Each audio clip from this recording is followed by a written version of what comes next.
ავთვისებიანი სიმსივნის სკრინინგის პროგრამების სტრატეგიაზე მსჯელობდნენ დაავადებათა კონტროლის ეროვნულ ცენტრში. შეხვედრაზე ჯანდაცვის სამინისტროს დაავადებათა კონტროლის ცენტრის, გაეროს მოსახლეობის ფონდის წარმომადგენლები და სპეციალისტები არიან შეკრებილნი. მათი მსჯელობის საგანი სკრინინგის პროგრამების ფარგლებში განხორციელებული პროექტები და სტრატეგიის ძირითადი პრიორიტეტებია. პროგრამის მონაწილეები უცხო ქვეყნების გამოცდილების გაზიარებასაც გეგმავენ.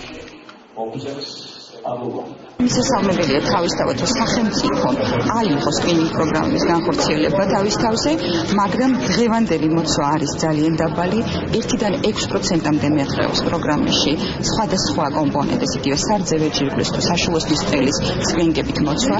მთავარი აქცენტი გადაჭდება ახალ სტრატეგიაში, რომ მოცვა გაფართოვდეს. მოცვის მაჩვენებელი არ იზრდება, ვთქვათ, იმ დინამიკით, როგორიც სასურველია. თუმცა საერთაშორისო გამოცდილება ლაპარაკობს, რომ მოცვის მაჩვენებლის გაზრდისთვის გარკვეული პერიოდი არის საჭირო. სიამაყე შემიძლია ვთქვა, რომ ეს არის ერთ-ერთი წარმატებული პროექტი, რომელიც ჯანდაცვაში განხორციელებულა.